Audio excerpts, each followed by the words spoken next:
Wow, this whole thing just... Rug.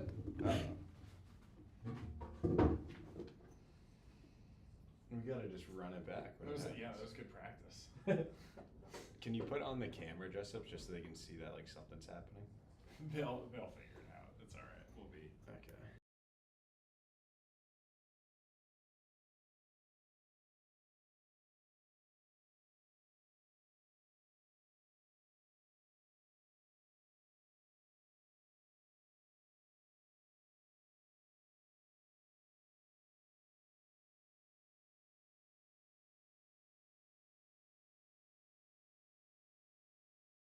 Okay. Check. A quick little workaround. All right, how's that? You guys hear us? We back sound.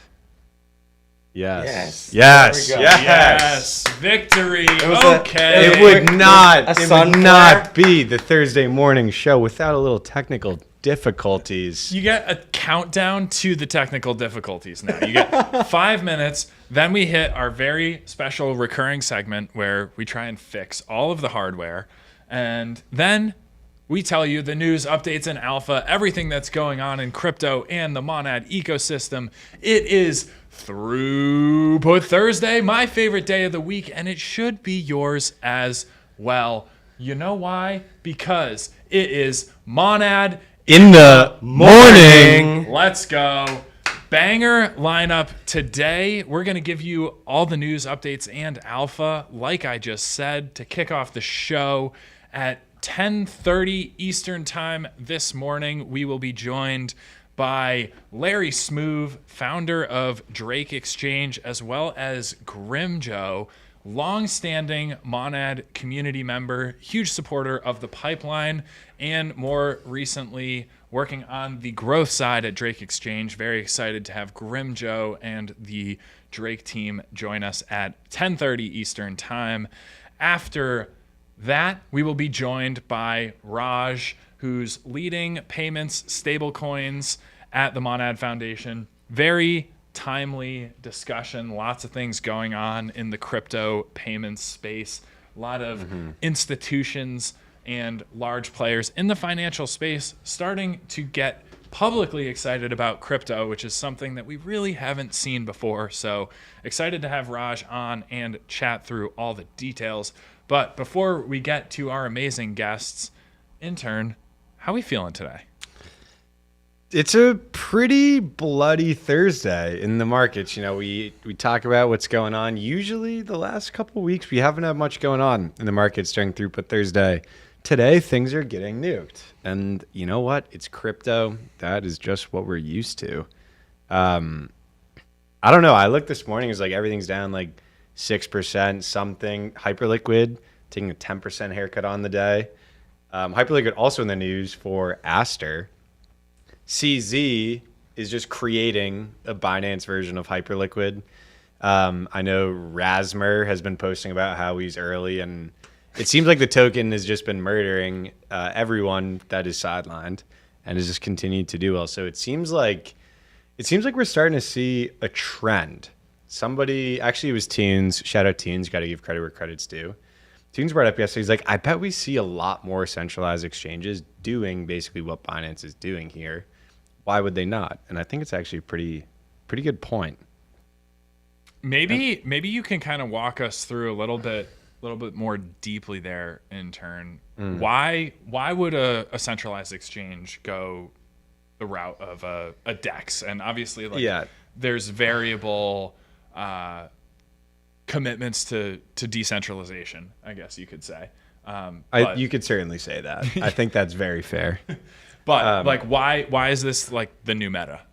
Yeah, I mean the super obvious thing, I'm pretty sure is most of the reason, right? I'm not CZ, but like if you put yourself in CZ's shoes, you're like, oh, we are doing a ton of volume on perps. Wait, this new thing called Hyperliquid came out and everyone loves it and it's doing a ton of volume and it has a trading price that's very high and it's obviously worth a lot. Should we not just do the same thing? Right? And I think you see this a lot in crypto where you have the market leader. Once they get to a point where they have a lot of success, the market likes them, there are a lot of other people that come in and go, well, I'm going to do it, but I'm going to do it better, or I'm going to execute faster. We saw this with Pump Fun, right? They came in, and then it was the Launchpad Flywheel Wars. And I think this is just, now it's like the biggest titans of crypto coming in and saying, hey, we can do this too. If the market values this a lot and this is what users want, then we can bring it to market, just as good or in a better version. Speaking of just as good or a better version, we have a Perpstex team coming on Monad in the morning in 14 minutes. And we're certainly going to dive into details with Larry Smoove and Grimjo and the Drake team. But one of the interesting things about Drake's product, again, powered by Monad, shout out Monad. One of the interesting things about Drake, though, is it's fully on chain and you have transparency into what's going on behind the scenes. And I think that from a long-term perspective actually really has a ton of value. So not to spoil the alpha, not to get in too deep before we have the team behind Drake with us on the show, but little tidbit of what's to come. If you're interested in Perpstexes and you're interested to hear what's going to be going on in Monad, this is the place for you. I'm excited. I'm excited to hear Larry Smoove. Actually, at the first time I ever talked to him, met him, was actually at Monad Madness, which seems like a decade ago now. The original Monad Madness New York, right? Monad Madness New York. Yeah, so New almost York. a year ago. Yeah, absolutely crazy. And he just has this extremely entertaining monotone delivery, and I found it captivating. So I'm very excited to have him on the show. We had some other news coming through in the cryptoverse. Naver to acquire Upbit. Oh, yes. Very, very interesting. This is for anyone who does not follow large crypto news that is kind of regional specific to APAC or Korea. This is huge. Upbit is like an enormous Korean exchange. Korea, on average, per person, has a crazy amount of crypto interest, trades a ton. It's just an enormous crypto market. Naver, I had to explain this to Tunes earlier today. He's never been to Korea. Basically, they don't have Google, and there's some like regulatory, like Google and Korea could make a deal, and so Google doesn't exist there. So they just have Naver, and Naver's basically the same thing. They have like Naver Maps, like I don't know. It's basically Google, but for Korea, and Upbit is the largest exchange in Korea. It's very well known for being very hard to get listed on Upbit, but if you do get listed on Upbit, it does a ton, or the token will likely do a ton of volume.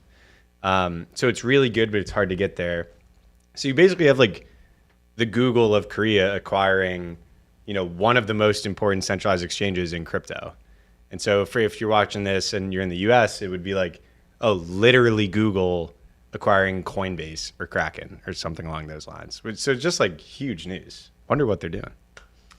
Big day for centralization. Huge day for centralization and acquisitions, taking decentralized things and merging them into one. Again, have to give credit to Tunes on this one, but I think it's fair to say we as an industry kind of work in TradFi now. It's very fair to say we just wear T-shirts instead, so we feel like we don't. But I've got some buttons.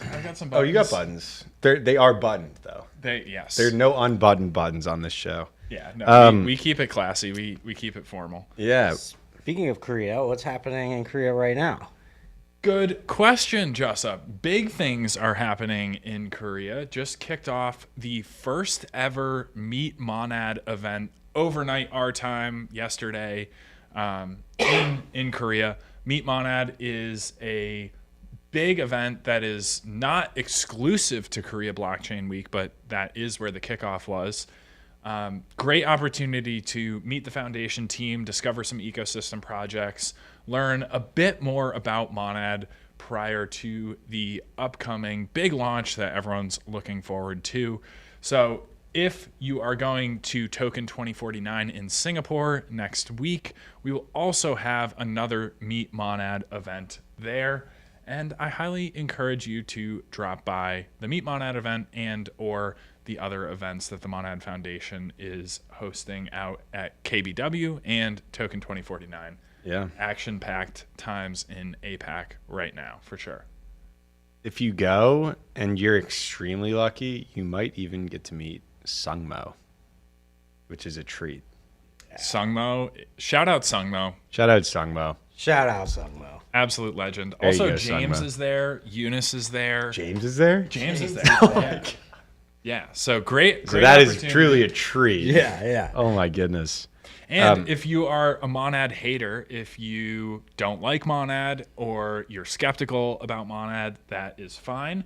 There is also an event custom created for you. It is called the Doubters Dialogue. You can go ask James and Eunice, two of the three Monad co-founders, your hardest hitting questions about Monad, and yeah, put them through the ringer. You can just yell at them. Well- you say, I hate Mana, and just yell at them as much as you want. That's what it's there for. Let it all out. That Also, is what it's there for. James is a huge fan of tea, so if you do meet him, he would love it if you brought hot tea to him. He's a big fan, so It's a very good. I would highly recommend doing that. It is sure to not disappoint. exactly. We do have a little bit more news to cover. I know we have guests coming on in 7 minutes and 23 seconds. Precise. The U.S. SEC moved to streamline the process for approving crypto ETFs. Basically, they shortened the rules to allow managers to use check-the-box style templates for compliant products. If you've been following the regulatory side of crypto for the last 5 years, this is enormous. It took like 13, 14 years for Bitcoin to get its ETF. It was an enormous push in the industry to get it there. It took a ton of effort, resources, time, politicking, all of that, even wearing suits with buttons to get it to that point. Shortly thereafter, we got the Ethereum ETFs, and now it looks like you can basically, if you just check the boxes, you can launch ETFs without needing to get custom approval. This is kind of like, I don't know, if you're in high school and you have to ask your parents every time you want to go hang out with your friends, then you go to college, you don't have to ask anymore. You just have approval. You can just do it. Don't do anything bad, they'll walk you back, but you don't need specific permission every single time, which is huge. It's just an enormous step. We've seen this kind of unfolding of regulatory clarity for the crypto industry over the last year, which has been amazing. And this is a huge step in the right direction for that. There's no reason why, if my mom doesn't have a Coinbase account, doesn't know what private keys are, that she shouldn't be able to get exposure to high risk, long tail altcoins, as long as they check the boxes. Fair enough. Love to see the regulatory climate improving. This is the time, obviously. There's so much interest in crypto that, you know, the products that are built and shipped and rapidly get users in the next 6, 12, 18 months do have a real, I think, leg up. So should be fun. Lots to come. Yeah, one of And those- Speaking of user acquisition, little known initiative that is kind of being slept on. I think partially due to the fact that Monad is not yet live on mainnet, and we have not announced a lot of the specifics around when exactly that'll be. People know it's soon, but for anyone building in the EVM space, the Monad Momentum program is pretty darn interesting, and I will tell you why. Tell me why, Danny. I'll tell you why, okay? So, you know, crypto, there's been this long-standing conversation. Where are the apps? Where are the next billion users coming from? The next billion. How are we going to onboard them? Who is going to bridge the gap? Well, we've asked these questions for years, but user acquisition strategies in crypto are generally kind of weak. And that is very counterintuitive because crypto allows you to bake in direct incentives basically anywhere you want. So the logic is we should be leveraging these incentives a little bit better to onboard new users to the space. But in practice over the past couple of years, that looks like a lot of questing campaigns. It looks like a lot of selling the dream of future adoption rather than actually actioning on adoption now. Yeah. Monad Momentum is an attempt to help right the ship, at least within the Monad ecosystem. We are looking for unique, good, novel user acquisition strategies that actually have a clear case to bring in new users to crypto. If you are an app builder and you're going to go out and acquire users with a nice strategy, it might require a little bit of money to spend on them. This is very commonplace in Web 2. It's what the Monad Foundation is here for, essentially.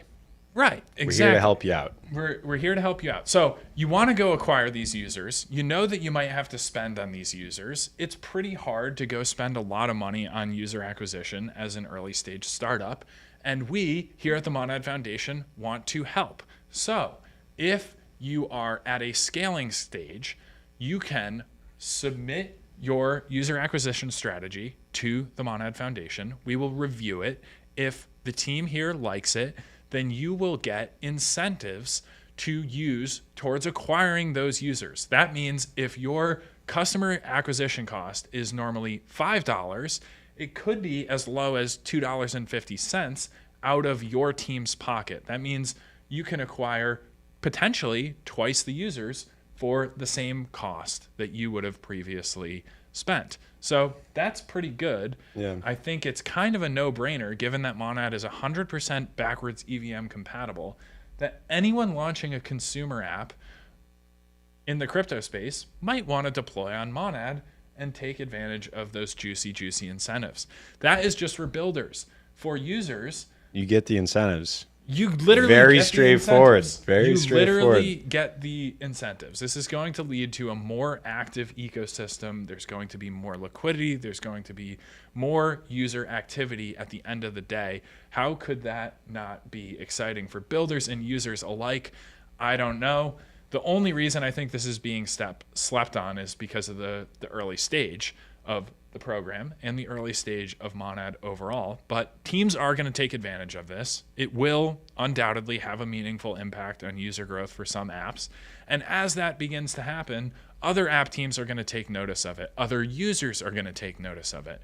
And this is one of those situations where it's literally paying you to be early. So don't sleep. Monad Momentum. Monad Momentum. Projects apply, get incentives to give to users. So if you're a user or a project, it's relevant for you. All right, we have 58 seconds. We had one last piece of news to cover. Plasma launched an hour and a half ago. I've not really checked up on it. It seems like people generally like it. They like the stable coins. One interesting thing that someone pointed out to me was, I was like, oh yeah, Plasma, like stablecoin chain or like payment chain. And they're like, that's a lie. They're LARPing. They're not a payment chain. They're going for everything. Now there's DeFi on it. So I thought that was pretty interesting. Like maybe Plasma said that they were going to do this, but then in reality, they are trying to build out an entire ecosystem and just be a general purpose L1.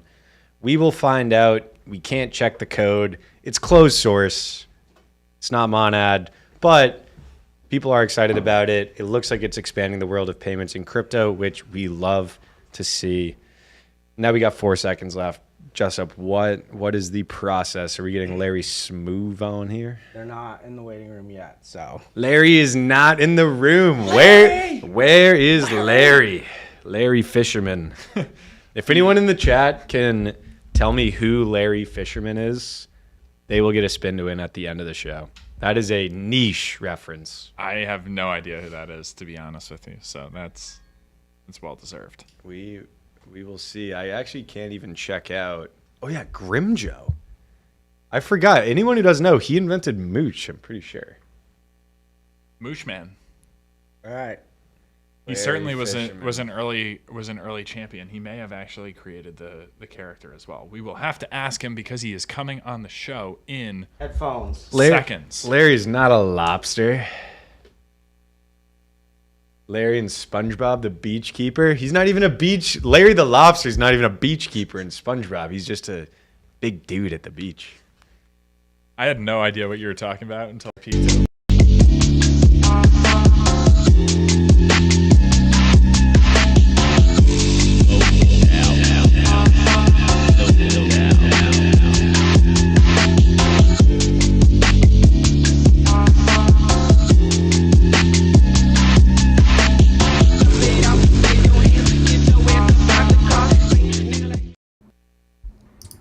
Wow. What a banger. Drake Exchange live on the show. We have Grim Joe joining us. Hopefully Larry Smoove, founder as well. Larry, you don't got your camera on.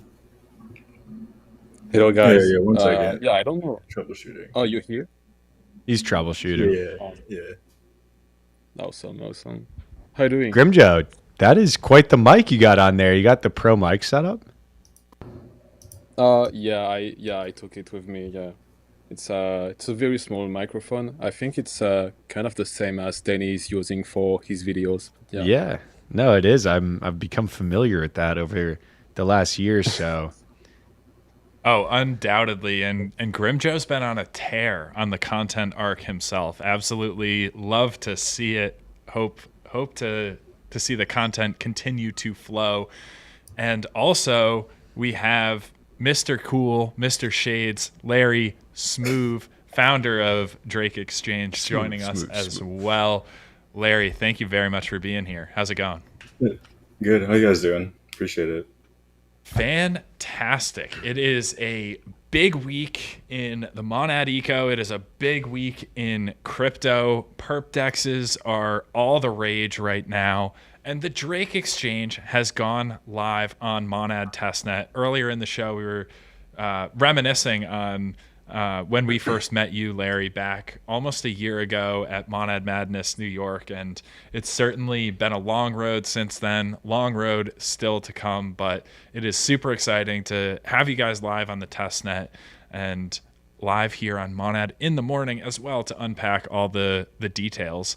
I think the obvious place to start is kind of a little bit of an overview of you, Larry, Grim Joe, and the team behind Drake Exchange. Yeah, of course. I guess I can start off. So my name's Larry, and yeah, it's actually insane. It's almost been a year since Madness, and little known piece of trivia is the first contact I ever had with Monad was actually a LinkedIn DM to Fitz, and he replied within like 30 minutes. And it was, yeah, now we're here. Kind of crazy, but yeah, very excited. And just a bit about me, I got into crypto around like 2015. Wasn't a big trader, just thought the tech was really cool. It definitely helped me get into bars and establishments in college when I wasn't of age. So Bitcoin was really cool to me because it gave that utility back then. And in 2017, I kind of really got into the tech, and then around 2020 started actually working in crypto. And yeah, I don't want to take too much time talking about my background, but the rest of the team, pretty similar time frames. Ben, our founder, other co-founder, he's the tech lead. He joined crypto around 2016, 2017. He was a Google AI engineer. Did a lot of stuff with Google AI, like the targeting for AdWords and things like that. So a lot of the strategies they use for that are very similar, actually, in concept to market making strategies. So he ended up getting bored at Google and started doing market making, high frequency trading, and did really well. And it's like, okay, now let's build a DEX. I was doing this on centralized exchanges, and we see a lot of opportunity here, and here's Drake. But yeah, Grim. Yeah, on my side, so I'm Grim Joe. I started in Monad as a community member, and I arrived in crypto back in 2021. I made a lot of big mistakes in terms of investment, but I managed to get in what I think is one of the best community in this space, which is the Monad community. I started to create content, writing things, doing some videos, and drawing things like Mush, for example. And I started to work for Drake as kind of the Twitter guy since half of March, so 6 months now. And yeah, pretty glad to be here and to have Drake live now. We are certainly glad to have you here, and we are certainly glad to have Drake live as well. I love how you said I arrived in crypto in 2021. Like, what's Pull up, up. guys? I'm here. Grimjo's here. It's gonna be fine. We're gonna cook. Drake It's like exchange. DC and it's like pre Grimjow and then post Grimjow. It's like 2 eras of DeFi. I mean, if you put it when Grimjow arrived to crypto on the chart, like I'm sure you could draw your own conclusions. Yeah, I think you will Grimjo, certainly see some changes. you were one of the original, like, awesome, tight knit community members that were contributing to basically the lore, the background, the fun of what was happening in the Monad community that got hired to a killer team that's building on top of Monad. Ever since you've done that, we've seen this happen a few times, right? Like you have KB, Cozy, a couple other folks. You were in that first cohort. Now this is like you were a trendsetter. There are a ton of people in the community that have gone on to actually go and get hired and get awesome jobs with killer teams that are building that want more access to the Monad community, want people who know how to create flies out of nothing, call them mooch, and then get everyone in the world to care about this thing. But just wanted to shout that out. That's awesome. Thank you. Thanks a lot. Yeah, it was. Yeah, I mean, it was a good occasion for me to make a lot of friends as well. So we started that as mostly, and I talk about Mush as something in the French community, because Mush is actually like the French translation for fly. But yeah, we started this with Glider as well, and making some PFPs in the Discord, and yeah, it was a funny part of the lore. Yeah. It was an epic arc for sure. There was a while where the Moosh community was like probably definitely among the loudest on Twitter, just like rating posts and really carving out their own identity. So it's been cool to see that saga. Cool, I'm sure, to anticipate some similar things that might be done with the Drake community in the future. But want to unpack a little bit more on the product side as well, because perp dexes are obviously extremely hyped right now. And Drake's doing things a little bit differently. So perhaps, Larry, you could run through what the vision for Drake is, where was the initial inspiration to build this product? And then also, how is it different from other perp dexes on the market? Yeah, so those are really good questions, and always happy to kind of elaborate on that. And the initial inspiration was really, so I see how like Ben did really well in centralized exchanges, and there's a lot of arbitrage strategies, like funding rate arbitrage, which is where we got the knowledge and the know-how for our funding rate vault, but and then price spread arbitrage and things like this. And he wanted to do a lot of it on chain, but it just wasn't really possible. The architecture wasn't there, the speed wasn't there. It was better to do it on centralized exchanges. And as the tech got better, then it's like, okay, maybe we can do this on chain. And we started off initially going to build on base. So way before we heard about Monad, and at the time we were just like a AMM based protocol, so like similar to GMX or Gain, something like that. Like the Jupiter perps, very similar architecture to that. And that's just because that's all base could handle on chain. Otherwise, we have to push a bunch of stuff off chain, and that compromises transparency. And that's part of the reason why I wanted to do everything on chain. Like centralized exchanges, you can get traded against by the internal like trading team, and there's a lot of stuff that happens behind the scenes. And it's great to have the transparency, even if nobody is looking. It just stops a lot of nonsense just because people can look, if that makes sense. So we've always thought on chain and fully transparent was the end game, and base was the start. And then we heard about Monad. I DM Fitz on LinkedIn and got into Madness. And then in Madness, it was definitely a different version of Drake.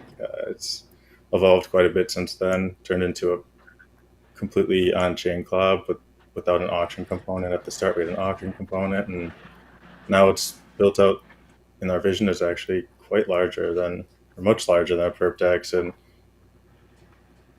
it starts with a perp dex, but you really, it's a lot easier to do that than starting elsewhere to build out this full stack of tech that if people have been watching the Hyperliquid saga, like they started out as a perp dex and they built everything outside of it, around it, and that's kind of the core. And obviously, Hyperliquid is Hyperliquid. Their ecosystem is very unique, and but it just proved to us that a perp dex, especially with different features and functionalities that enable all these different like building blocks, like builder codes that Hyperliquid did, and different forms of collateral, which Hyperliquid is, I think they're implementing soon, and something we're very bullish on as well. So having a perp dex with those features enables you to kind of be like an infrastructure layer of sorts for the chain, where it's not just perps going through there. It's people building different products to hedge against their investments. Like maybe a VC wants to hedge against something.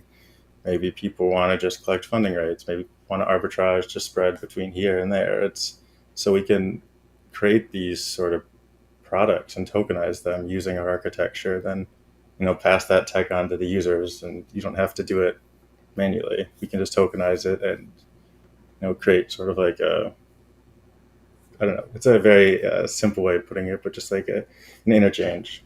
All the traffic kind of goes through Drake, and we, with what we have built out with the cross margin, you can use multiple forms of collateral, different staked mon, whatever your flavor is, and some features that we haven't announced yet that are coming in the future. We really think that quite a lot of the traffic will flow through Drake, and it'll only benefit the chain, just make trading easier and smoother and cheaper for everybody. I had I guess I'll leave it as a person who shall not be named, but a very smart person who I trust a lot, say that they are most excited for day one mainnet launch to go and use Drake. Like I'm not even kidding. They pinged me that, and I was like, hell yeah. Well, you know what? We actually have Smooth and Grimjo coming on Mana in the Morning this week. So I will use that quote at some point. So person, you know who you are. A person that intern has known for over 10 years, who he considers trustworthy, is very excited about Drake Exchange. So there's going to be a systemic push to the upside because of Drake Exchange. I want to dive a little bit more into the transparency side of things, because I think it's, from my understanding, one of the really, really unique aspects of Drake. And, recently there's kind of been less regard, I think you could say, for transparency and, decentralization than I think the space has previously valued. And I'm curious, like, what are some of the benefits of doing this in a transparent way? And you also mentioned, Larry, like, when you have these black box systems, you can't really see what's going on behind the scenes. And, maybe there's some kind of nefarious activity going on there. What does that really involve?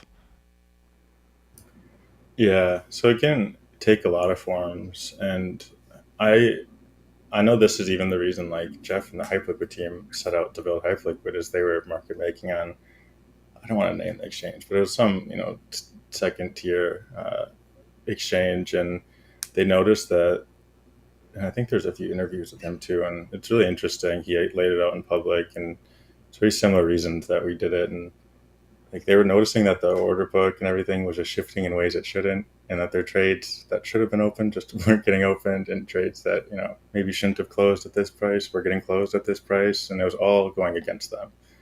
And a lot of the times that can happen because centralized exchanges or any exchange that has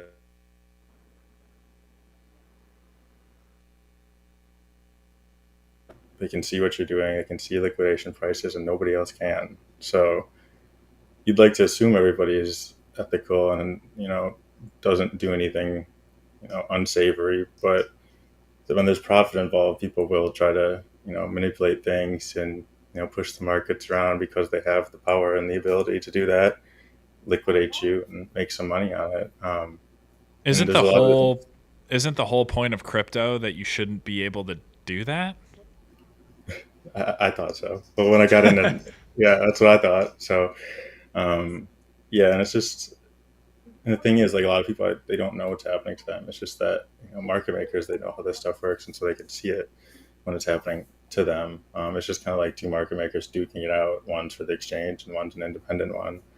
Um, and yeah, a lot of that can even happen in some of these exchanges that we're hearing a lot about right now. That people say they're on chain, but like really, it's just a Binance deposit from a different chain. So yeah, I think it's really interesting, but it all comes down to trust. Do you want to trust the entity you're putting the money with, which I think is totally fair, and like I do that when I deposit in Hyperliquid. Like I trust them. They haven't been audited publicly, but they have the lendiness, they have the TVL, they've proven themselves, they're trustworthy. So like they figured it out. Centralized exchanges, some of them might be a little more trustworthy than others. That's for you to choose, but when it's fully on chain, when everything's verifiable, then you don't need to trust anyone. You just need to trust the chain. And you don't even need to be an expert to do that, because there's always going to be people like sleuthing and searching and trying to find bad actors, which I love that aspect of crypto. How are you guys thinking about like I guess like user acquisition and capturing as much volume as possible in this world where more and more perp dexes are spinning up, more and more exchanges are spinning up, whether centralized, decentralized, or somewhere in between. Curious, while this meta is undoubtedly helpful for, putting a spotlight on Drake, it also, puts a spotlight on the competition at the same time. So how are you guys thinking about the early days of user acquisition when Monad Mainnet goes live? Yeah, I have a pretty long answer. So Graham, if you want to, I know you're doing a lot of the cooking up a lot of fun stuff, so maybe shed light on what you can. Do we want to talk about the fees and these kind of things?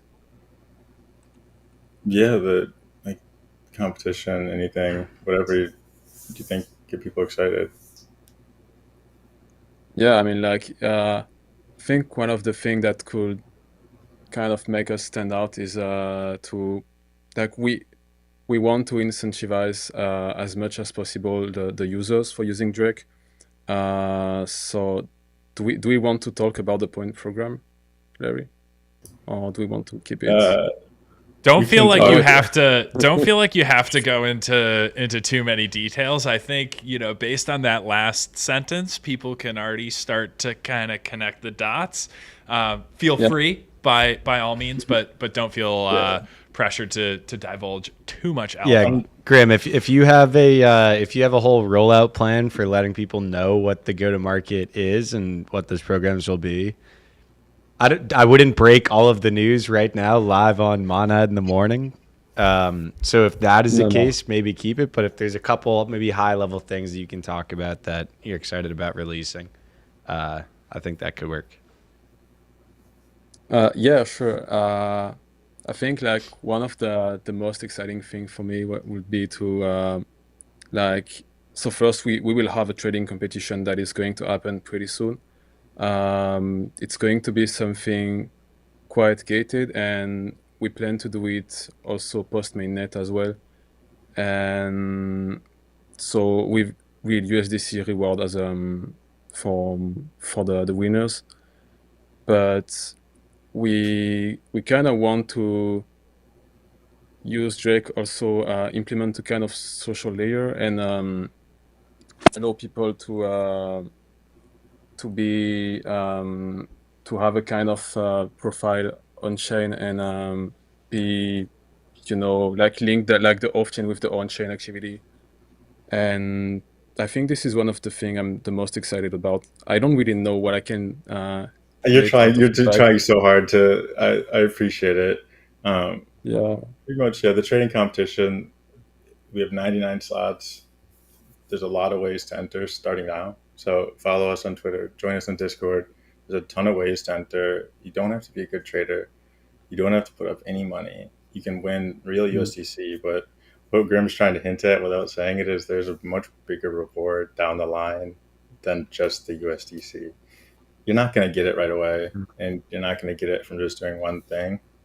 But if you're active on chain, if you're supporting Drake on Twitter, you could place dead last in this competition and end up way ahead if you get what I'm saying. So there's a lot of ways, and There the are trading competition is lines. not going to be the only entry to this longer race, if I can put it that way. Yeah, there are certainly lines, and people are reading between them. You want to be a part of that competition, it sounds like. I have a question. Vikru has been all over my feed recently, dressing up as animals. And he's running around KBW right now, dressed up as various versions of Chog and different Mana mascots. I'm just throwing it out there, but like, I don't know. Grimjo kind of created Moosh. He's running around. He seems like somebody that could be good. Like maybe sponsoring him to dress up as Moosh, put Drake Exchange on his back, get people to sign up. Could be a good idea. Just throwing it out there. Send him in Paris, just in the streets, let him loose. He does have the Mooch costume already, right?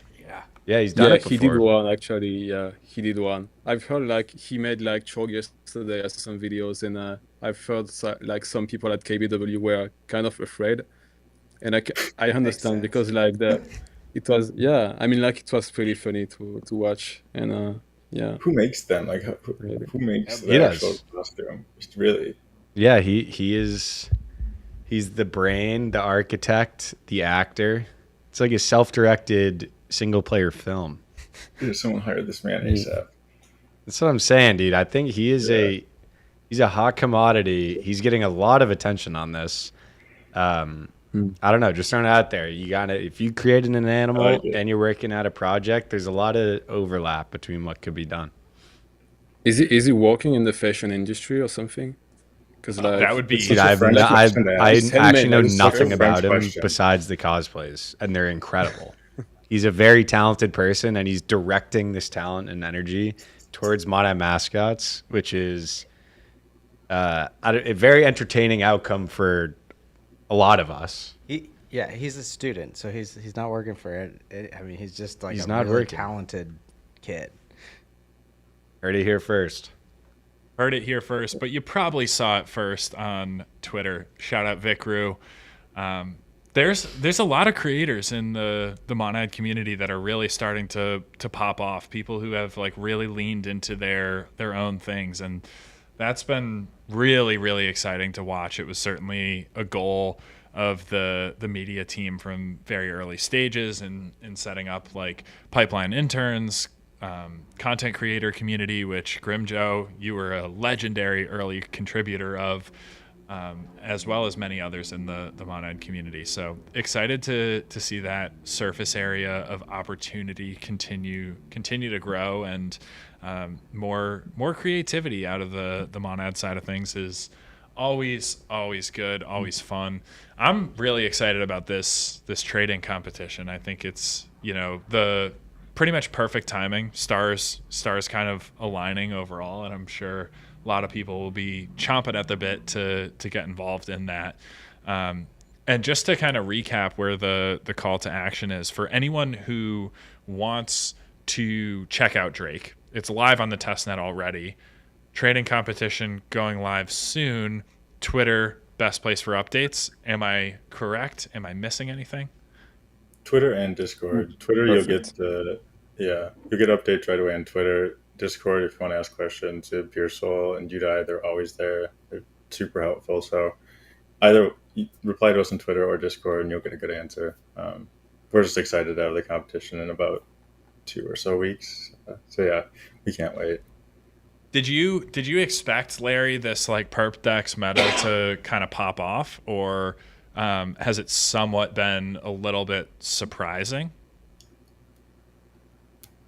Actually, yeah, I haven't really thought of that, to be honest. Just I've always been really bullish on him, just starting with GMX. I was a big Arbitrum guy, so GMX was just off.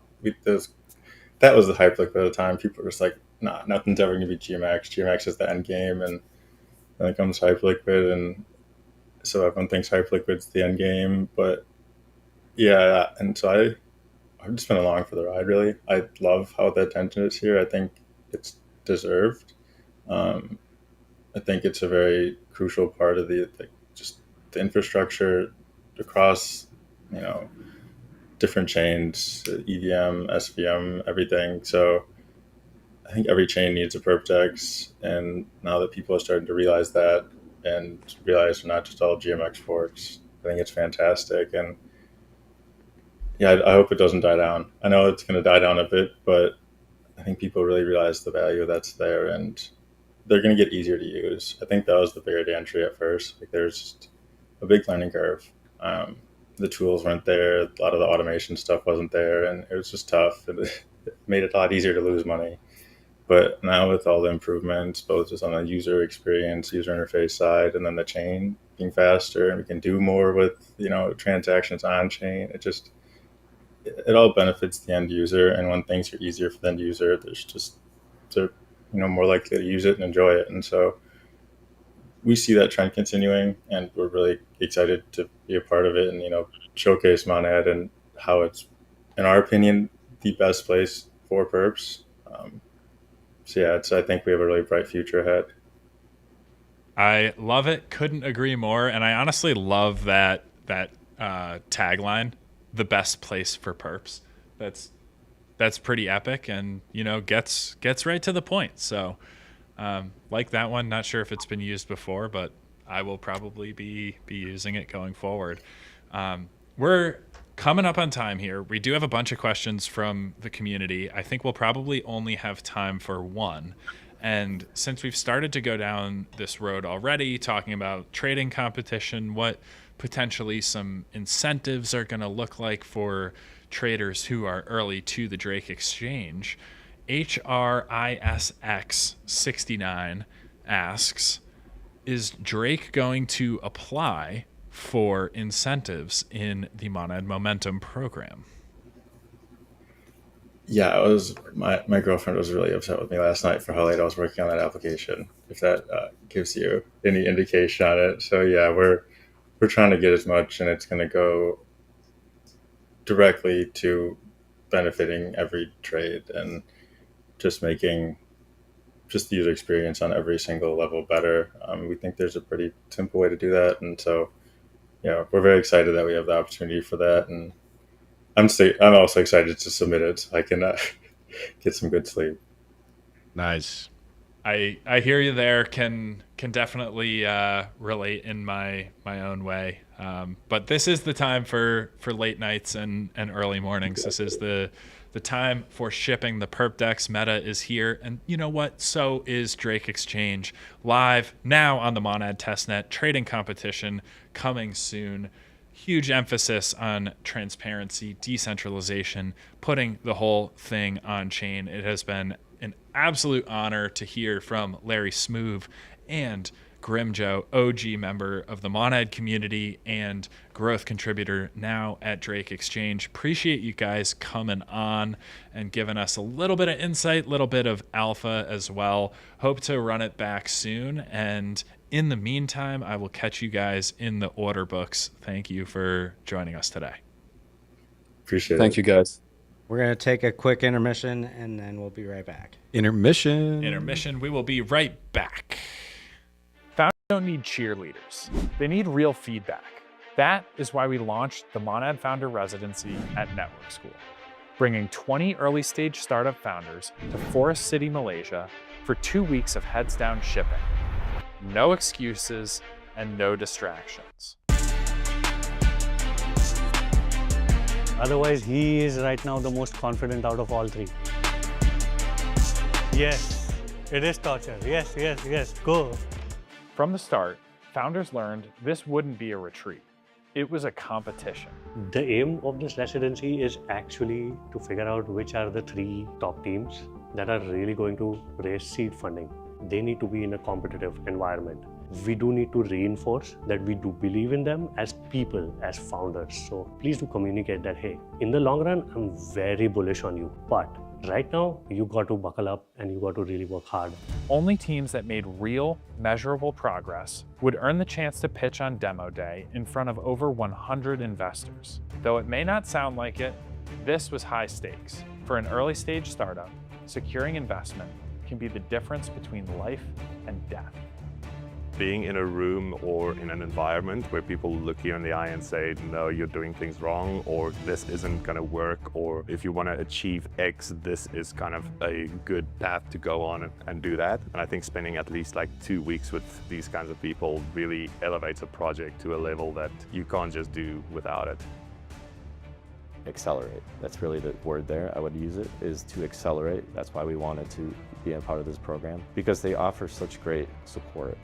And that was something that's like been sometimes very rare when you're working in crypto, because everyone's focusing on their own thing. And Monad also focusing on their own thing, but they find the time to really give you those resources. And this program is an example of that. And we're very honored to be a part of it. Teams hustled day and night, shipping quickly, testing user campaigns, and sharpening their narratives.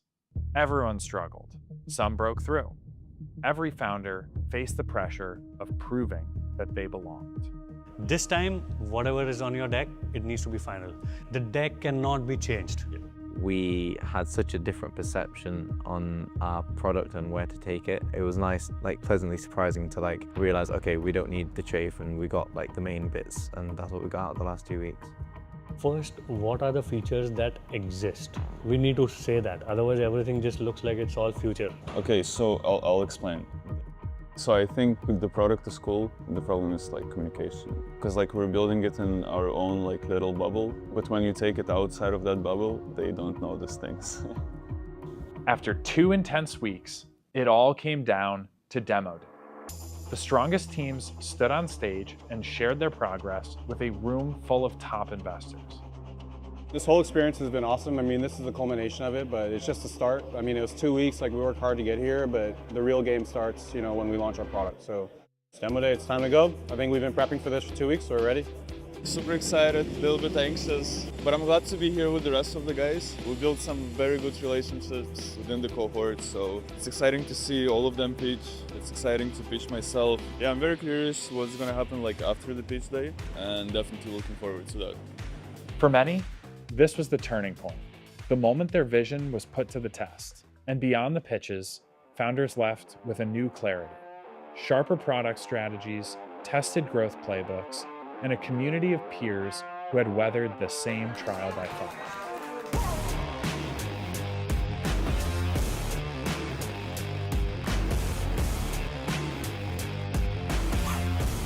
You know, there's no better way to end a residency, right? Like this was the last thing, and I'm really excited how it went. The crowd here came hard. Like they were asking us like a lot of technical questions. It's great because it shows interest in the product itself. The last 2 weeks have been awesome. The amount of support we've gotten from the foundation through these 2 weeks, and we're ready to go. Mainnet's coming, and we're ready to rock it. The Monad Founder Residency isn't about comfort. It's about equipping builders with the feedback, focus, and network they need to grow, and ultimately win.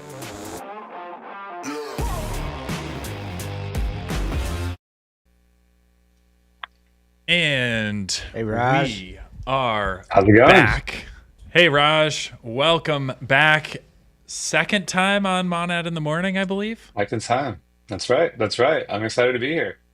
Excited to have you here. There's certainly no shortage of things to talk about on the payments meets crypto side of the industry. Just had a quick intermission where we recapped the Monad Founder Residency video, which just wrapped up after a month of, I believe, 20 teams heads down shipping in Malaysia at the network school, working with members of the foundation team. So that was awesome effort on a different side of the Monad sphere, but pumped to chat through all things payments, stable coins, and TradFi with you today, Raj. There's been so much big news lately. I'm kind of curious for your bird's eye view as someone who's in the trenches literally every day on this stuff. What's been going on in the world of TradFi meets crypto? I mean, first off, I mean it's exciting. I mean, going back to building stablecoin stuff 5 years ago at Visa is it's honestly pretty surreal to see the excitement right now, just around it. I think first off, stablecoins is consensus. That's everyone believes in it. The number of companies that I'm talking to that are scrambling to figure out their stablecoin strategy is off the charts right now too. And so I think what that does is that it creates, and the Genius Act created way more tailwinds as well. I think a lot of folks, before the Genius Act was like, hey, yes, this is interesting. We should explore this. I think now everyone, post Genius Act is saying we need to take this very seriously, or we're going to be left behind. So I think that the overall sentiment is what I'm seeing. I think there's a lot of people that are saying, wow, this is really the ability to move money at the speed of the internet. And why weren't we aware of this, this technology before? So there's a lot of folks that are just kind of, a little behind right now. They're playing catch up. There are folks that are, in the lead and accelerating even further. So that's like my high level sentiment. I'm very excited. I'm very pumped. I think Monad, being the next gen blockchain that actually meets like Black Friday level throughput is now here as well. And so you coalesce with the excitement in the space combined with like the infrastructure and like the protocols that are now available, it gets pretty exciting pretty quickly. Yeah, couldn't agree more. And I think that's one area that the broader market largely sleeps on, is that like the infrastructure is always improving day after day, week over week. Like these improvements are kind of made behind the scenes, but they also very much so compound. And it's really been surprising to me the rate at which the kind of TradFi industry has seemingly done this big 180 on crypto. Rewinding 2-3 years ago, at least publicly, the sentiment was not strong at all. It's really the polar opposite today. Did you expect things to progress this quickly, or has that been pleasantly surprising to see that unfold? Oh, totally surprised. I think what really changed things is people started to see some of these cool products, and I think corridors and like remittances, and some of these use cases really start to flourish, right? You see breakaway successes in companies like a Felix Pago that is leveraging stable coins for remittances, right? I'm talking, I'm working with companies that are working with import exporters that are, trying to move money between, different continents, and they realize like stable coins is actually the better way of sourcing liquidity, especially for the long tail of markets as well. Or, if you want to launch like a neobank, you can, and if you want to actually go compete against Revolut, you can with, a combination of self-custody wallets and stablecoin rails, right? And so these are all things that starting to feel real, and it's actually starting to introduce like a wider audience to this technology, which is super cool. I think for a long period of time, it's us crypto natives that really appreciated this tech, and now you're starting to see folks that have never really played with crypto but are starting to see the value in it. And I'll take us on like a one quick tangent, but one thing that I've been paying really deep attention to is in Bolivia. The government currently has about $50 million like USD in reserves. And what's happening is that the government rate to convert from their Bolivian currency over to US dollars is about like 69 to 1 or something along those lines. But the market rate for what users actually get, it's like double that. And so what's happening is that in the App Store, the top like 5 to 10 apps are actually stablecoin companies in Bolivia. And it's not because these users are saying, hey, I want to, play with stable coins. They're just like, wait, the dollar, there's like no dollars in our market and we want a stronger currency. Like we want access to dollars really fast also. So these are the types of things that are happening where you have the institutions on one end that are seeing the value of it. And then on the other side, you're seeing users naturally gravitate and find these products without even realizing what's actually powering it underneath the hood too. That's so interesting, and I think that's something that, particularly for someone like myself who's based in the U.S., like it's going to be hard to learn about these developments and these use cases unless you're really spending a lot of time to look into, to your point, what's going on under the hood. So definitely some interesting ways that this is being used. I'm also kind of curious, because it's clear that institutions are now looking at blockchain and stablecoins as an actual viable rail for payments that is truly better than the current system. But there's a lot of blockchains to choose from. There's been a good amount of activity on the Solana side of things, pretty similar in the EVM space. But ultimately, what are these institutions looking for as they evaluate different blockchains and carve out their strategies?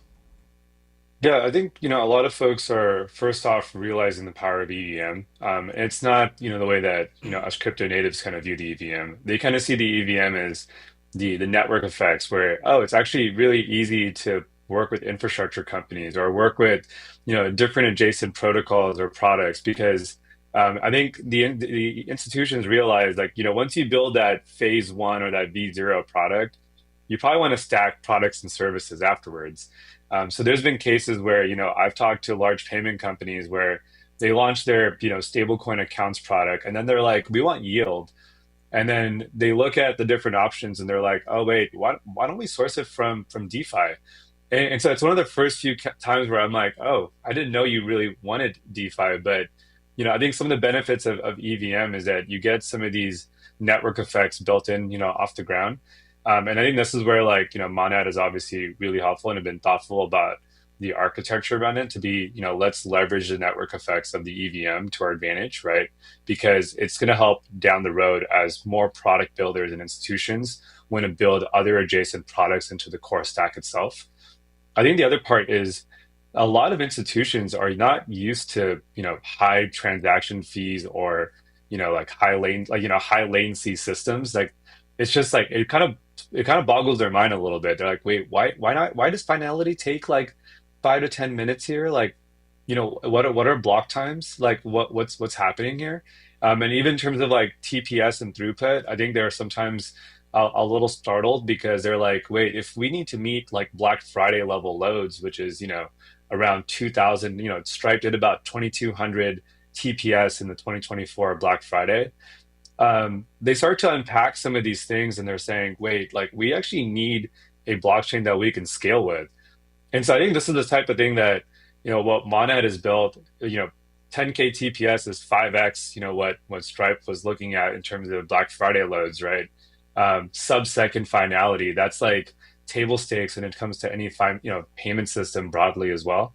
So you start to unpack some of these things and next generation blockchains like Monad kind of fit the bill a little bit more, which is why I'm particularly really excited. It's because it actually meets the characteristics and bar that institutions are also looking for. Yeah, that's a really interesting point. I would have expected that throughput is, a top priority for anyone looking to build for scale. But the network effects aspect is really interesting because that's obviously been long discussed on the crypto native side. But to see, some of these TradFi incumbents like really taking notice of the power of seemingly a general purpose environment where you can source liquidity from multiple areas and really have this robust base layer where all these transactions are ultimately settling. That is something that I didn't necessarily know prior to today. I'm also interested from your perspective, Raj, like how much is decentralization versus centralization in the conversation, or in these early innings, is it really more so focused on raw throughput and the network effects of the system overall? Yeah, I think it's a great question. I think what I found with the institutions that it actually comes down to trust. And the centralization components can be okay, but the institutions are asking themselves, do I trust this, one validator or like one organization like thoroughly, right? And so when you have like low validator count systems, the trust question becomes really, really important because, are they, is that organization institution going to be extractive to me, building in this ecosystem or not? And that's a tough question to answer, and it takes a long time to build these relationships. I think with decentralization, you inherently bring trust, like almost as like a table stakes part of the ecosystem. It's like, don't take our word for it. Like we're not actually the gatekeepers. We are not. We actually have no way of extracting, value from you. Like we are, truly decentralized from a system standpoint. And I think I've mentioned this before, but payment systems historically have always been decentralized. Like Swift has, many bank members that are part of it, right? DTCC, which is like the core settlement layer of the, of the public equities market, is also decentralized. And so I think the way that payment systems have to work is being decentralized in a long enough time period. And I think it's a way to actually form trust, which is what ultimately folks care about. And so I'm starting to see that pop up a little bit more where folks are like, yeah, we actually do care about decentralization. And there are folks that I think initially may not like, I think have a premium for it, but they realize like when there's a hiccup where like, oh wait, decentralization actually matters, right? So some folks will kind of learn eventually, and some folks will kind of have that baked in as part of like their thesis in the very beginning. So I think that's the way I think about it is like trust, and like we talk about trustlessness, and I think that's what these things like ultimately come down to as well. Yeah, for sure. It's going to be interesting to see how that ultimately plays out. I don't know if you have a prediction around whether the like path towards decentralization is like relatively smooth but kind of a long-term game, or if we are likely to see, some sort of black swan event that really wakes people up in the same way that FTX blow up really woke people up around the decentralization conversation as well. So I'll leave that open in case you do have a prediction there. A couple of thoughts. I mean, one, like I think in order, one, I would love to. I'm a big believer in decentralization. I think it's the way that these things will ultimately manifest. I do think like our job as builders in this ecosystem is to make decentralization easy. And I think the way to do that, historically has been, have these really hard hardware requirements, right, to become a validator. And then basically when you like increase the cost of being a validator, now you concentrate, validators across folks that actually have the budget and know how to do this. I think if you're able to decrease like hardware requirements for something as basic as being a validator in like a core ecosystem, you make decentralization a lot simpler. And so I think one thing that we can do as builders, like let's make decentralization easy. And I think, Monad has some of those characteristics already and like how we think about hardware requirements. And then from there, like the path and like the prediction that I can say, like, yes, decentralization is going to be like important and happen longer term, like will also, I think, manifest too. But it starts from the basics of like, how do we make it easy? Not what we've, let's learn from the mistakes from before. So we don't create 51% attacks, or we don't create these concentration risks around these specific pools that we've seen time and time again in crypto, and we know what the story ends up looking like as well. Like I think we can learn from a lot of that, moving forward too. Yeah, for sure, and thus far, one of the main areas that we've kind of focused on is stablecoins, payments. Very fitting. That is obviously one of your primary focuses, but maybe slightly in the shadow of that conversation has just been more and more assets coming on chain in general. And I know that's something that you have a good degree of visibility on as well, and potentially something that is a little bit underrated currently by general crypto participants. So kind of from a broad perspective, what assets are we seeing come on chain, and what are some of the implications of just more assets coming on chain in general? Yeah, I mean, I think one, we're starting to see like really strong exploration across a lot of institutions on exploring I would say tokenization, which is like this broader theme. I think US equities is like an interesting one, first off, where today, if you're outside the US and you have access to US equities, you likely need to like be a high net worth individual or like a fund or a firm or something along those lines, and then broker a deal with like your local bank. With tokenization and US equities, you could be a user in Korea and all of a sudden now have access to Tesla stock because it's all tokenized on a borderless system like blockchains.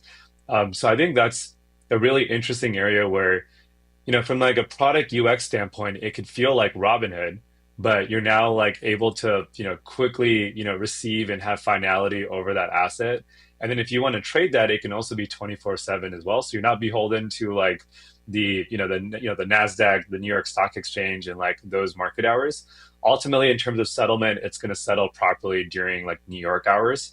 But these are the types of things that you can now do where a lot of organizations that are going public in the US can now actually get way more exposure overseas to a larger audience as well. So I think that's like a really big opportunity when it comes to tokenization.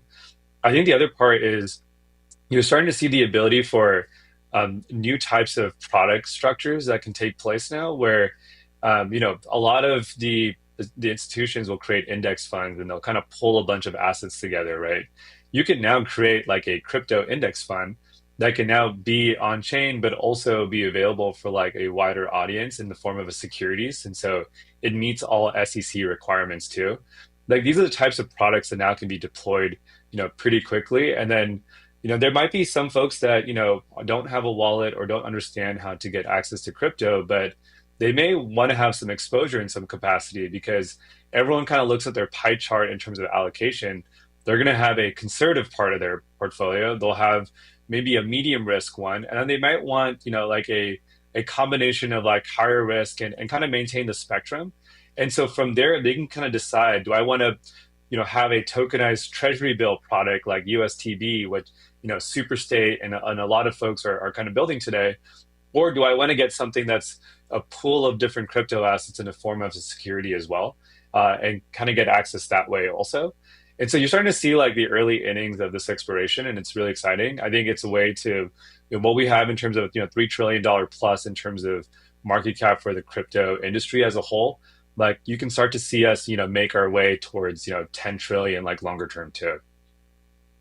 Yeah, it seems like such a no-brainer, right? Like overall, you have more participation, you have more equitable access for traders, regardless of where you're located in the world. You have more and more capital coming into the system overall, and you have faster settlement. Like that just seems like a great thing across the board. Yeah. And so I think it's there's a lot of organizations that are, like really good and working on this. I think there's still like a lot of room to run. And, there could be an opportunity. And I was talking to this company recently where if you want like a family office wanted to invest in a plot of orange trees in Italy, they could actually they could like that. There was an organization that could tokenize like this plot of land. And then in terms of conveyance of like that asset class, you could actually leverage blockchain rails to then convey that possession from, this farm over to that family office. And so we actually haven't even hit like the full stride of what's possible here. And I think we're going to be surprised of like what will be tokenized and like what will be available. And there actually might be a lot of like high value and like high, like, I think accruing value assets that might come from this also that we're not even aware of yet. So one thing we've seen on the equity side, they're like Robinhood had their large announcement where they had like the Robinhood version of these stocks that were trading on chain. They also had private companies and allowed that equity to trade on chain like OpenAI and SpaceX. And then we've also seen native issuance. So the true equity itself actually exists on chain. It's not like for anyone who's crypto native and doesn't trade stocks, it'd be like having a wrapped version of the asset instead of having it natively deployed. Right? Like if you're a 2021 AVAX user and you have USDC.E, but you want native USDC, it's better, right? You know it's one-to-one backed, it's not a wrapper. Can you talk through a little bit of like why some of these things exist? Like why do the wrapper instead of native issuance if we think native issuance will be something more real in the future? Just like generally, like, do you have any comments around some of the different ways that we've seen equities trade, right? I think there's a lot of companies doing, like Ostium, for example, is doing perps on equities. Like this is obviously a big thing, and there's a lot of different angles or approaches people are currently taking. So yeah, if you have any comments on Yeah, that I mean, in I general, think it'd be I helpful. think it's I think it definitely comes down to like the perceived risk for an asset. Like you always want the true, like if it's natively issued, you always you always prefer that in some capacity. And I think as an institution and more capital like fleeing in, having a derivative or some other wrapped version is less interesting than the actual asset itself. So I think in the crypto space, maybe if you're like, really stuck to a specific chain or, you're okay with taking on the assumed risk for it, maybe maybe that's comfortable. But I think as the space starts to grow and mature even further, the natively issued asset is going to be really, really important. And I think a lot of companies actually that are actually issuing their equities on chain may want to maintain a little bit more control over like their equity as well, and like not have many wrapped assets that they see across many ecosystems or many different projects also. So it's going to be an interesting thing to watch. I think the beauty of crypto is that everything's permissionless, and so we'll see how these things like truly cascade. And I'm a big believer that markets are always efficient, and we'll see like what actually happens from here. But I think the beauty of experimentation between wrapped assets and the natively issued assets is like fun to watch. I still think it's going to come down to like trust in the asset, and having the real one is always going to make a big difference too. It's very helpful. I think that we see this like Robinhood has tried to talk about this vision of what they're looking to build, and essentially like you can basically break it down to like we want everything you do in finance to happen in the Robinhood app, right? So 5 years ago, Robinhood kind of looked like, yeah, buy and sell stocks. They want to have payments via Robinhood. They want to have crypto on Robinhood. They want on-chain activity to actually happen within the Robinhood ecosystem. They're trying to eat all finance, anything that you want to do with your personal finance, and have it run through Robinhood. I think that crypto has a similar goal, right? Where right now, for example, if I open up my MetaMask, I can hold, wrap Bitcoin, Ethereum, Solana, like these assets, and I can pay other people that use crypto. But the end goal would be, okay, any crypto asset I want to hold, any payment that I want to do in real life, any equity or stock that I want to hold, like I want all of that in one place and have it on crypto rails. These equities coming on chain is like a very important part of that story. And so I think we're seeing like crypto on crypto rails is obvious, but the other two that you really need are like stocks and then payments. We're seeing the early innings of stocks right now. I guess like my question might be, it seems like payments is very far along. This has been obvious product market fit for a while and has been dramatically accelerating over the last year. Like how far out of 10, or like say there's a loading bar of like crypto payments eat the world. Like would your thing be like, oh, we're 60% on the payment side and we're at like 5% on the equity side? Or like where do you like how do you kind of look at these things in terms of where they're going in the future? Yeah, I mean, I think one, I think we're probably like closer to halfway now, in my opinion, because, and the reason I say that is that you're starting to see, DTCC, they acquired a company called Securency, right? And Securency's whole goal is like tokenization, and DTCC being like the settlement layer for U.S. equities, and so you're starting to see like like the infrastructure is now melding with like the old and the new are kind of coming together structurally.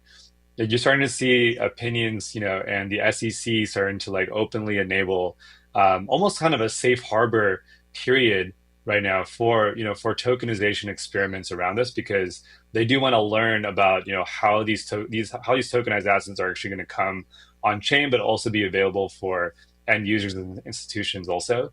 So I think this experimentation that we're going to have over the next 2 to 3 years or so is going to accelerate us past the 60 to 70% mark. So I'm probably a bit more bullish than most folks. I think it was very easy to be a bear like the last many years because of how slow things move. But I think just some of the market structures are changing with, Genius Act, with the SEC, just like putting the safe harbor. And then you have just like the overall experimentation in the space and like seeing like the market caps of some of these tokenized assets like a USTB or BIDL or, X stocks like kind of come on chain now too. So we're in the early innings still, but we're getting closer to the halfway mark pretty quickly here. One interesting anecdote on that point is like my personal experience with this, I guess. So my father follows finance in general, like reads the Wall Street Journal, like catches kind of high level updates, listens to CNBC in the car. And I've worked in crypto for 5 years. He's been certainly aware of crypto and aware of what we're trying to do in the payments and, bringing more and more things on chain. And he's just been hearing so much about just blockchain over the last probably 2-3 months on CNBC. He's like texting me every day. He's like, where is this stuff coming from? Like, one, how did you not give me the alpha in advance? And two, like, how has there been this crazy 180, this flip of the switch where now everyone's talking about blockchains like they're the greatest thing under the sun? I thought these were just, you, Danny, in your room trading monkey pictures back in 2021. And I think that just goes to show like how fast this stuff can move behind the scenes. It's, to your point, Raj, you mentioned it has accelerated faster than expected. I think it's certainly coming out of left field for a lot of people who just follow the day-to-day happenings in finance pretty broadly. But one other point that we had chatted about recently off camera, which I think is relevant here, Raj, is your iPhone update analogy. Would love if you'd kind of unpack that a little bit, because I think it gives a great lens into how this has been playing out in the blockchain space and how this also might continue to play out in the coming months and years. Yeah, sure. And I think just one quick point for your father. I mean, there's a lot of crypto IPOs that are happening, like over this year. Like you have Figure, Circle, and the train's moving right now. You have, BitGo that confidentially filed their S1 as well. So, the IPO train for what you'll see in the Wall Street Journal, I think they'll continue to accelerate. But yeah, I think going back to like the iPhone analogy, I think like one thing that I've been trying to think through, crypto like in earnest has been around, for 10 years or so, like at the beginning of Ethereum. You can argue Bitcoin obviously started the train even earlier, right? But I think in terms of iPhones, like every single year you buy a new iPhone and everyone always complains like, oh yeah, the camera just got a little better. Oh, it just feels a little slicker, right? From like now it's like an aluminum case versus like a plastic case, whatever that might be. So every year feels really incremental. But when you like expand out to 10 plus years, it's the iPhone 17 that just came out recently is radically different than what was released in 2014. And I kind of just have that same feeling for blockchains, where Ethereum was an amazing start. I mean, 24/7, borderless infrastructure. It obviously like has things that it's missing, right? But 10 years later, you're now starting to see like every single year the developers and builders like slowly improving the stack, where now you have blockchains like Monad, where it's near zero cost. You have 10K TPS, you have sub-second finality, all things that we care about and we realize is required for like a real system. And so like what feels like incremental like year over year is actually exponential over decades. And the crazy part is, if we got this far with the infrastructure that we're in to date, like imagine like how far we'll go once the infrastructure is now where it is today. And so I only get more excited every single year, even though like when I show like people like my new iPhone, it's incremental, but I think if we zoom out a little bit, it actually makes a huge difference. Definitely. Yeah. I think like the most extreme devil's advocate to this would be, at least through the monad lens, is like, okay, you've had this 10-year period. Now everything is starting to accelerate at light speed. You know, there are blockchain environments that are performant enough or close to performant enough to handle today's transactions at scale. And again, like the devil's advocate position might be like, hey, monad is too late. These things are already in motion. There's other high performance options out there. What would your response be to someone making that assertion or asking that in the form of a question? Like, is it too late for monad to dominate global finance and ultimately have the majority of global transactions settling on the layer one? Yeah, I mean, first off, it may feel like we're late, but we're really just in the early beginnings. I mean, just to give you guys some context and numbers, like 200 billion in circulating supply, for stable coins. We tout that and we get really excited in crypto land about how cool and how big of a number it is. Like the circulating supply for fiat currencies are like in the trillions and trillions of dollars. Like this is nothing in the whole scheme of like the existing financial system. I remember getting laughed at many rooms at Visa for showing the $1 billion number around. Like until we hit trillions, like this is all really small and early right now. Like we're not even close to the beginning yet. And I think too, it's like you can't build $1 trillion like ecosystems and industries with immature systems. And so I actually think there's like a really important maturity that needs to take place with the underlying foundation. Like you're not going to build a skyscraper unlike the existing houses right now. Like it's with the existing foundation in place, you kind of need like a best in class, robust foundation where you're going to go build like the large skyscraper. And I think for the time period, like just to like kind of play this analogy even further, like the crypto has been like a bunch of townhouses. Like now we're trying to build like the Wall Street like skyscraper now, and you need kind of the high performant next gen blockchains like Monad to actually build those skyscrapers. And so, I'm excited about the $1 billion number. I think that $1 trillion is like where we need to set our sights on as an industry. We need to think bigger, if I'm being honest with you. And so I think the narrative around being too late is just a little short-sighted. You're kind of sitting in your echo chamber a little bit and not realizing like what's actually not even there yet. And like one more thing that I'll mention is that, when I was at Visa, like one thing that I really appreciated about like the outlook at Visa and just being a part of this global network is that we never thought of MasterCard as our competitor. We actually always thought cash was our competitor. That's what we talked about internally. Like the public markets would always talk about, Visa versus MasterCard. Like internally, we're like, cash is what we care about. Like that's like the bigger economy that's not even displaced yet. And so I think for us in crypto, I think we need to start thinking about things in the lens of trillions now because we are more mature. 3 trillion in market cap, that should 3x hopefully pretty quickly. Stablecoin circulating supply should hopefully hit plus trillions pretty soon as well. If you think about it from that context, we're kind of early as well. Yeah, I actually really love that analogy, and it's making me think of something similar that I heard pretty recently. I'm not a New York native, but I am in New York today. And I think for quite a while, the tallest building in New York, chat, correct me if I'm wrong, but I believe the tallest building in New York for a long time was the Flatiron Building. And it still exists today. It's still decently tall, but since these new construction methods, materials, ways of laying a different foundation have basically been invented, you now have way taller buildings, double, triple, maybe even quadruple the size of the Flatiron Building.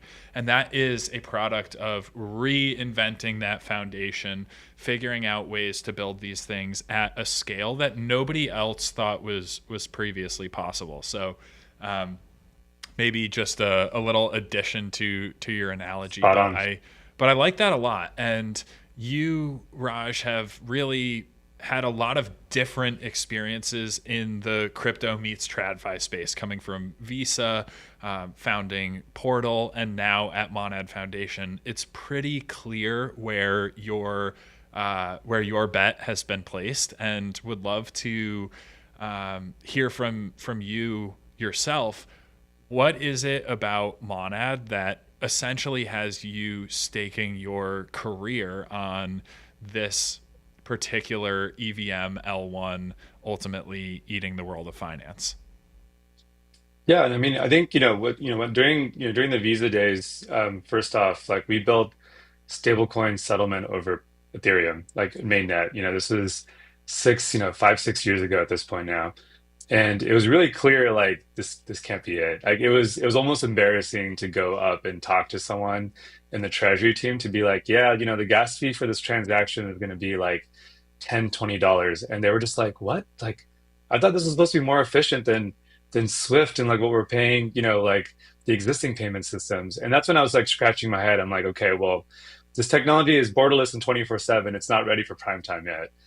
And then you leave, and I left to build, Portal, and we were building with all sorts of chains, like Solana and Tron and Bitcoin, Ethereum. We saw all sorts of implementations, and it became pretty clear like no one really solved like one of the hardest problems in the space, which is low cost performance scalability combined with decentralization, and all these different pieces together, and also having the network effects with EVM and the developer tooling. I think a lot of folks kind of moved, a lot of disgruntled developers in the EVM side started to move to Solana and other non-EVM chains pretty quickly.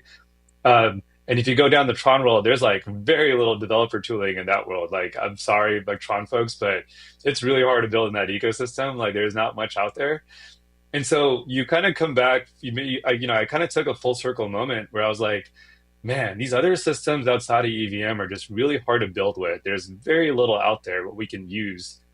And then the EVM hasn't quite solved the scalability problems that it's had historically. And, I think like research and what's the fragmentation kind of just created more issues as well. And so I kind of saw Monad as like checking all the boxes where I'm like, oh wow, like scalability is here.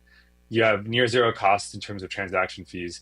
And then more importantly, it's EVM compatible. Like it's not a combination you see, as a builder and as working with a lot of these developers, like in the trenches, like I just didn't see that before. And so it feels very novel, and I've never been more excited about a project in my life. And like, I've always been very neutral and agnostic, but I think this is like the end game architecture that we've all been looking for. And I've particularly been searching for this for the last, 3+ years or so as I was building Portal too. Couldn't agree more. I mean, never could have put it so eloquently myself, but I think like you have this natural skepticism for Monad because in many senses it does seem too good to be true. But if you really like peel back the curtain, I think the core thing to understand is the Category Labs engineering team and the founding engineers who initially researched the EVM and Ethereum and started to build the first implementations of Monad, their edge is the engineering. They come from this background of working in traditional finance on these extremely low latency trading systems, some of the most performant trading systems in the traditional space. They're bringing that expertise over to crypto because the EVM has solved for tooling, and it has in many ways solved for like the security aspect of the blockchain trilemma. But to your point, Raj, the scalability aspect has not been solved well.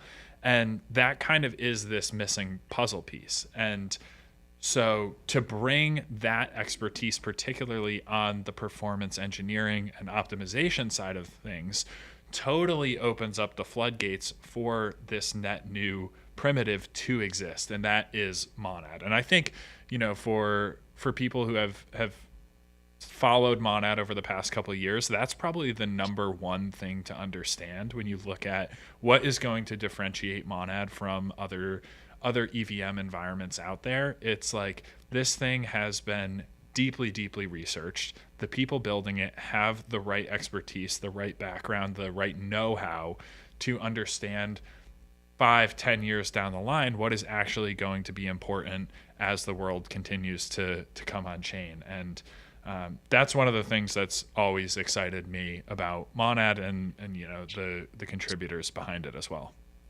It's the new foundation. We're building the new foundation for skyscrapers, right? We should, we're kind of done with the flat iron. I don't know how many stories it is, like what, like 20 floors? Like we got to think bigger as well. So if we're creating a new Wall Street, it's got to be built on a better foundation as well. Couldn't agree more. Bless you, intern. Thank you. We did get a question in the chat, which I think is somewhat relevant here, but also pretty timely. Obviously, Plasma launched today. That's been the big news of the week, or one of the big news items of the week. And SA from the chat asks, what is the difference between Portal and Plasma? Can you speak to that, Raj? Yeah. So, I mean, first off, very different sets of infrastructure and pieces. Portal is a developer platform, and so you can build apps, products with Portal. And then Plasma is, a new payments L1. So very different, sets. I would say that, I think Plasma is going after the large stablecoin, payment narrative in terms of like how they want to be performant for their L1. And Portal is just going to be the enablement tool to build with blockchains, and so slightly different set of services. We had a similar question come from Amazing A Rich, longtime listener, repeat listener. Let's go. Second time question asker though, I think. Amazing A Rich, second question ever on the show, says, ask Raj what he thinks. Will Plasma and Tempo compete with each other in the future? And do you think Plasma will have an advantage because they appeared earlier? I think the honest answer when it comes to like I think the question is like first mover advantages. Um, in crypto, first mover advantages have actually been pretty overrated. I think it's something that in like the traditional like Silicon Valley startup, like I don't know, enterprise sales, you could maybe argue that there's like some first mover advantage. But we've seen like Magic Eden take over OpenSea, like from like an NFT marketplace standpoint, right? We've seen like new types of DEXs or AMMs kind of come up and like start to get really really big as well. And so I think with just doing a TG or just like your initial launch, it's actually the race is it's just getting started now. And so I don't think you should see this as like we are anyone has like an advantage. I don't think anyone does. I think there's a lot of execution risk afterwards. And so I think what's happened what's happened with Plasma to date is really just a narrative and like a strategy and a position. And now it's like, cool, let's go see it. And I think that's kind of where we are right now. And I'm excited to see how it plays out. And I'm glad that stablecoins and payments, which I care about deeply, is being recognized for what it is. But I think the work's only beginning right now, and I hope all those teams realize that too. It's a great question because in a sense Monad is in a similar boat, because for Monad the race is just about to begin, and that phrase has been said so many times that it almost has become a meme, like mainnet launch is just the beginning. Obviously that's true. The advantage for Monad, or the interesting thing about Monad for me, is the stack, both consensus and execution, are already open source. We know this is 100% backwards EVM compatible. We know that there's been all this social proof from EVM builders and beyond to deploy on Monad for mainnet day one. So that foundation has been laid with a high degree of strength, I would say, and also a high degree of transparency, and that will only continue. But I think it really is the mainnet launch that gets a lot of people's attention, and in the months afterwards, that's when people start really peeling back the layers of the onion and diving in deeply behind the scenes to see like, okay, is this thing what everyone said it was going to be? And certainly being open source and being decentralized and having a high degree of permissionlessness and transparency is really good for allowing people to do their own due diligence and evaluate these things in public, which is largely how it should be done. I was gonna beat the foundation analogy even harder, but I was like, I'll pull it back. It might be too much foundation talk for one No, the podcast, foundation analogy, I think the foundation analogy is really good, and I haven't heard that as much, but it's almost become kind of a meme, I think, with so many new launches in crypto. Everyone's like, the race is just beginning. And as true as that is, like there's been so many instances where the statement is different from reality, and that is certainly not the intent by any means with Monad. And honestly, that's one of the most exciting things about Monad to me as well. 100%. And then Raj, we got one more question, then we got to let you go so we can get to spin to win before we run out of time here. We have a question from Christian New 78303, and I thought this was a pretty interesting question, so I pulled it out. Christian New asks, if stablecoins become the default payment rail globally, what do you think will be the biggest unintended consequence that no one is really talking about? So like, what are some things that change if stablecoins become the default way that people pay for things online that like we don't really foresee? Yeah, I mean, it's a good question. So there's like multiple layers to it.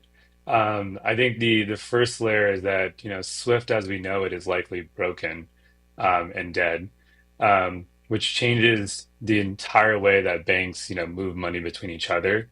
It probably creates a ton of efficiency, but there are going to be some banks that are left behind that are maybe still working with, the correspondent banking system and working with all these intermediaries and middlemen that come about. And so, what does like the world look like when Swift collapses? Is like an interesting question to like. I don't know if I had like the crystal ball to like predict that, but that's like a fascinating thing to go deeper down. The moats that existing networks like Visa or MasterCard start to erode pretty quickly when you're like, wait, like if you stablecoins are ubiquitous, why do we need systems like Visa and MasterCard? They have to almost adapt pretty significantly in order to play catch up as well.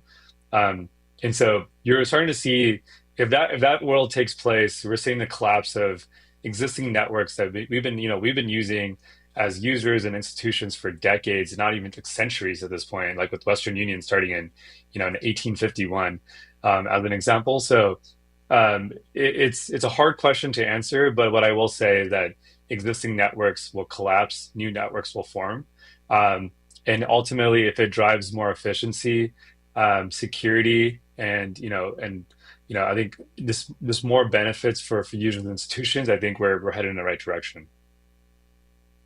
Safe to say, this is the new 1850s. The new primitive is here, and it is going to change the world of payments and the world of finance as we know it. It already is happening, and look forward to continuing to see that unfold. Raj, we'll have to get you back on soon to chat about the numerous updates that will probably arise in a matter of days. Before we wrap up here, though, love to do final alpha on Monad in the morning and the Pipeline podcast. Normally, that's any kind of tidbit you want to leave the audience with. It could be news, it could be true insight or alpha, or it could just be a parting message and we'll see you soon. Man, probably go with the parting message to, I think stay hungry, stay building. We're just getting started is an overplayed meme in the crypto space, but if you really zoom out to like what the traditional institutions and like the scale and magnitude of these markets, like we're never too late. We're just really early right now. There's a lot of work to do. Love it. Much to be done, and A lot of exciting things happening, no doubt. Raj, appreciate you joining us today. If you're in the chat, stick around. We will spin the wheel for everyone who asked questions, as well as for the folks who have been clipping Monad in the morning. And speaking of clipping, this is a great episode to clip. There's a lot of conversations about payments, stablecoins, TradFi, RWAs, the entire world coming on chain. Raj had some great takes here that we would love to share. So if you are watching along, clip the show, tag the pipeline, tag Raj, and we will share it around as we always do. Raj, thanks again for joining us today. Look forward to having you back on Monad in the morning soon. Always appreciate the insight. Yeah, thank you, Raj. Thanks, Appreciate it, Raj. guys. Catch you soon, man. Take care. Bye. Dude, I was thinking about this. Everyone did, this is just the starting line. This is just beginning. I feel like that also is not even like, I feel like people say that because a lot of the time in crypto, people think you spend a lot of time building hype, then your thing launches, and you're like done. But also it just starts. I feel like it doesn't capture it. I feel like it's like, hey, it's like if I was like, Danny, you're just starting your career. You're like, well, yeah, kind of, but I've been working for 5 years. And then I also, the 20 years building up to it, laid the foundation. And like, all right, if the next 3 years I work really hard, you're in a good spot, but you're not done. Like you just, it's just a long journey. There's no start or like, end. It doesn't exist. It's a big step. It's like this is a huge step. An athlete just going to do another thing that is going to be a piece of their, like they've been training. It's like, all right, we're going to go do the 2005 Olympics. It's like this is the start of that race. Yeah, Tom Brady getting drafted to the Patriots. Yeah, but the career is ongoing. Yeah, it's like that's not the beginning. It's like, yeah, that's the first time now you're in the NFL. Yeah. Like obviously Michigan was a huge part of that. Like, I don't know. Now he's a commentator and he makes even more money now than he did in the NFL. Like, and he's just getting started. And he's literally, Tom, you're just getting started. If you're watching this, He's definitely watching this. I know he is. Tom is at most 1 degree of separation away from watching Monad in the morning. We could pull on Saquon Barkley. I bet Pomp knows him. We got some friends in the industry that could get us going. We do this pretty often. We have an extremely rapid fire spin the win. But before we do, I just want to correct. The Empire State Building was the tallest building, not the Flatiron. I think Flatiron was around way before Empire State. No, it was never the tallest. Oh, there was another one prior to the Empire State Building, because the Empire State Building would be this new. Wow, I just totally butchered my analogy, which was half the show. Darn it. Never said I was smart, but I thought there was another building that was like the tallest in New York for quite a long time. New York World Building, Park Row Building, Singular Building, Metropolitan Life Tower, Woolworth Building. That was all 19th to early 20th century. Well, apparently there was. Chrysler? I thought it was before that. 40 Wall Street, and then Chrysler, then Empire State. Okay, well. And then it was World Trade Center North, and then back to Empire State. Well, I have totally lost my credibility on this show. So what is the current tallest building? Freedom in New York. Freedom Tower. The One World Trade. Yeah. At least I got that one. All right, I've got a wheel here.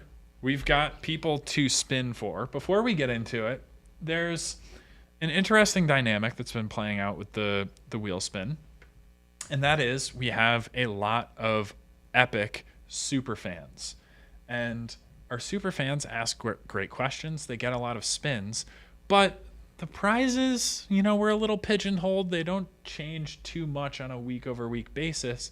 If you keep winning merch, we are unfortunately, but hopefully understandably, unable to send you a merch pack every week consisting of the same merch. So we do try to get creative on the prizes. It is not the type of show where you get to pick your own prize or invent your own prize, and it might take us a little bit to distribute your prize. So we appreciate the patience.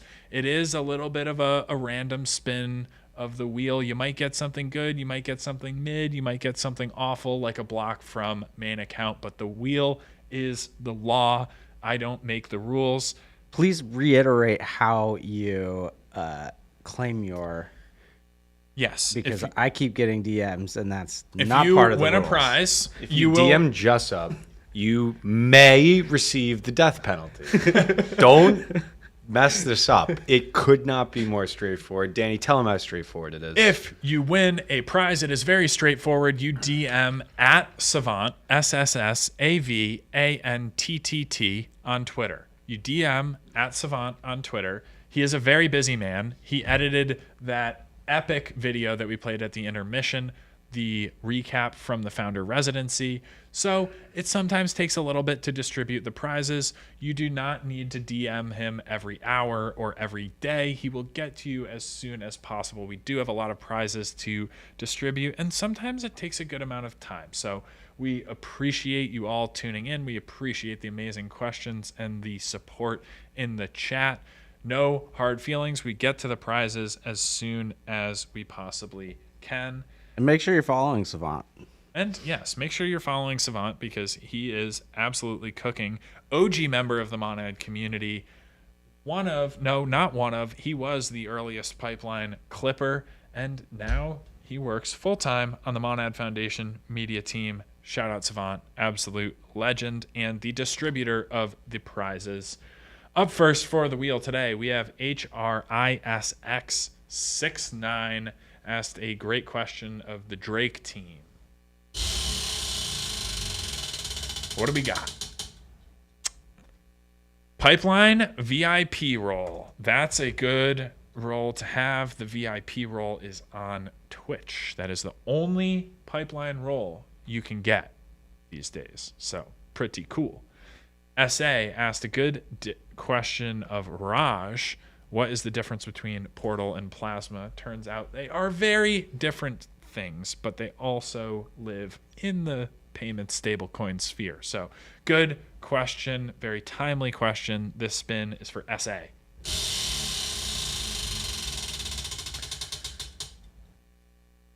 Pipeline VIP role is hot today. And I think we also owe someone a VIP role from last week. So if that's you, I'll update those after the show. No sweat. This one is for Kevin's favorite community member, the amazing Erich.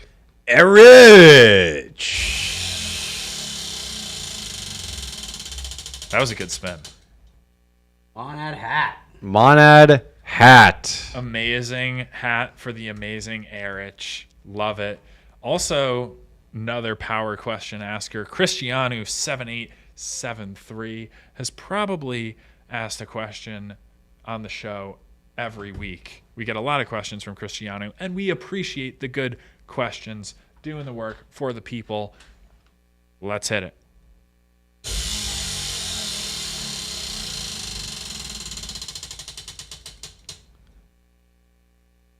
Wow, main follow. Cristiano News 78303. 7873, but it is You're a similar number. Nappy Boy Live. No, you are watching Monad in the morning, and it is the end of our show today. I need to go through and pull a list. We have some awesome clips from the past couple weeks, and we'll spin for the Clippers next week because we're a little tight on time this week. That said, there's been a lot of good clips coming out of the Monad in the Morning show, and Monad Mindshare is going to continue to increase. As we have been chatting about, there are things on the horizon. We are just getting started. Your clips will get more and more attention with time, especially if you start early, you build up that personal brand, you build up a following as a Monad clipper, you will get quite a bit of attention and maybe even other opportunities down the road. Can't say too much there, but definitely think it is a valuable opportunity if you enjoy watching Monad in the morning and you enjoy growing your Twitter profile. There is no better way to do so than to clip this show and post good clips. I have got a few DMs of people asking like, hey, how can I get my clips better? Or same in the VCC chat. And I think like one thing is if you're just taking the regular video and like just pulling a clip of it and posting it, it's not really gonna stand out. I mean, there's things that you can do of, you know, if like Raj is talking, we'll just use this episode for example. If Raj is talking, like you can go in and crop it to where it's just him talking, like crop vertical stuff, make it, you don't have to keep everything in either. If there's a ums and ands and things, like make it more dynamic and make it stand out. Otherwise, it's literally just the exact same thing that anybody else can do. And I think that's, just start thinking of it through that frame, as like, how can I make mine different and be a little different? That's good advice, Jessup. And speaking of good advice, we have a group of Monad community clippers that we love to work with. We give some alpha on how to make better clips. We help amplify the clips. And I don't know, I think it's a pretty high potential thing to get involved with if you want to be a clipper. If you don't, no sweat. There's many other ways that you can add value to the Monad ecosystem. But if we do see your clips on the timeline, we may invite you to the community of clippers where you get more great tips and alpha from people with a lot of content creation experience like Jessup. So we will look forward to many clips on the timeline this week, and we look forward to working with more and more clippers and creators. I think it is very early for crypto creators overall, but more on that later. This was Monad in the Morning, episode 31. Thank you all for being here with us. We will catch you same time, same place next week, Thursday, 10 a.m. This is Monad.